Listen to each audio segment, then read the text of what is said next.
1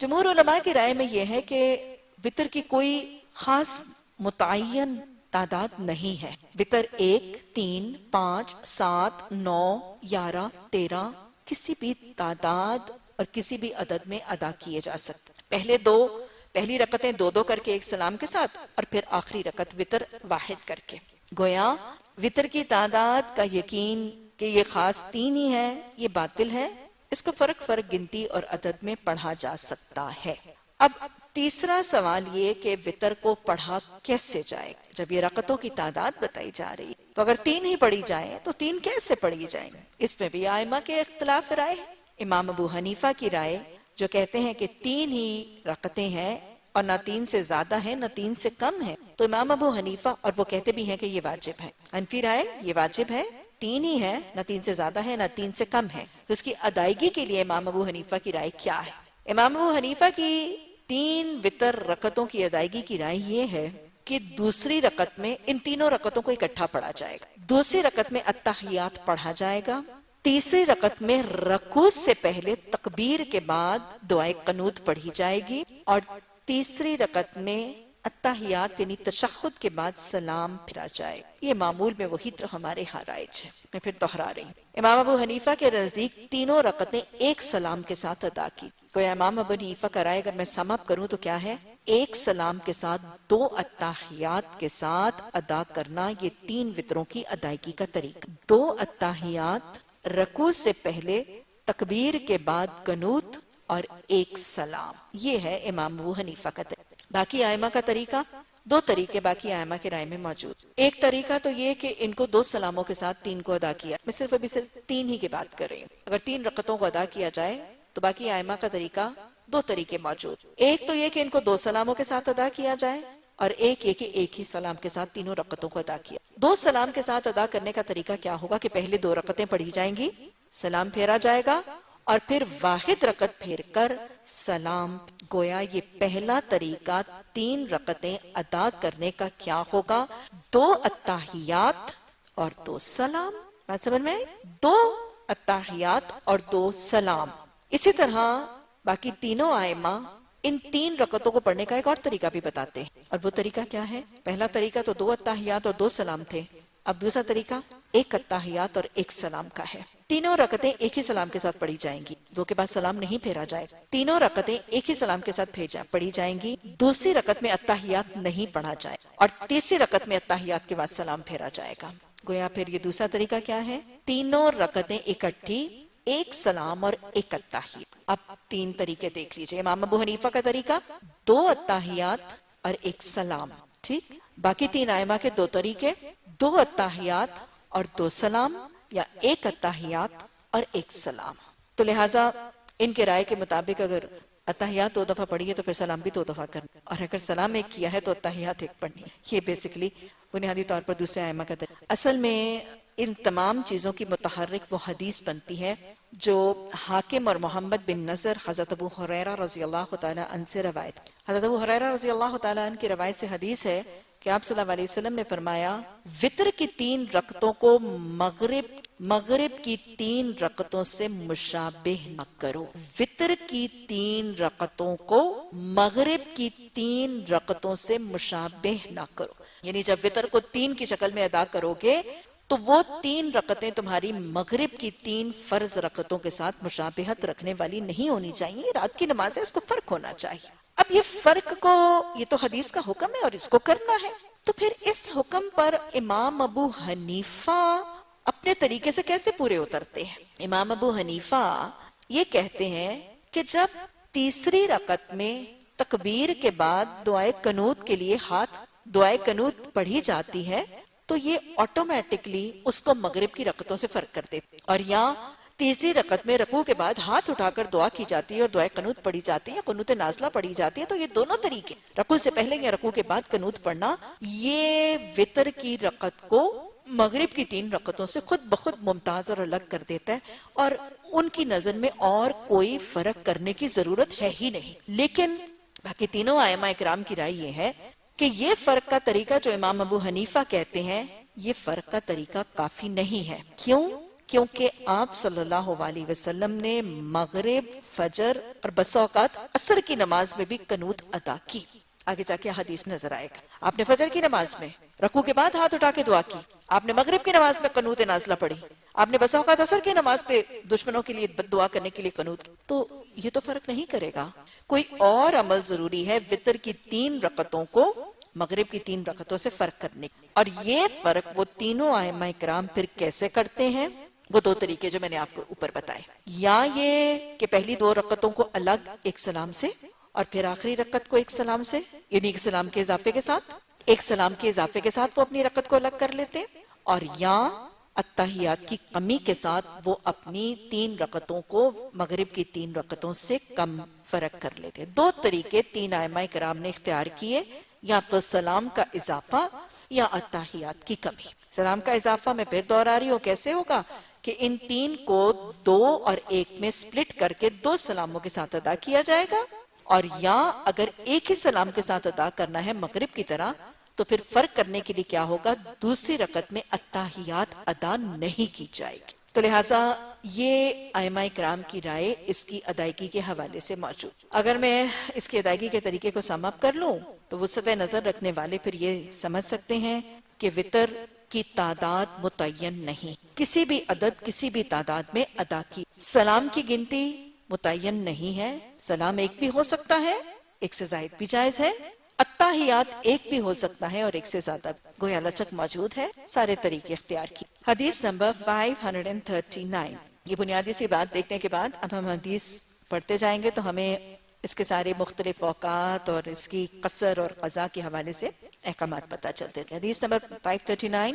حضرت ابن عمر رضی اللہ تعالی عنہ سے روایت ہے کہ ایک شخص نے رسول اللہ صلی اللہ علیہ وسلم سے نماز شب یعنی رات کی نماز کے بارے میں دریافت کیا تو آپ نے فرمایا کہ رات کی نماز 2 رکعتیں ہیں، یعنی جو تہجد کی نماز تم ادا کرو گے، جیسے آپ صلی اللہ علیہ وسلم اگر 8 رکعتیں ادا کرتے تھے تو اس کو اکٹھا 4 سر کر کے نہیں ادا کیا جائے گا، اس کو 2 رکعتیں کر کے ادا کیا جائے گا.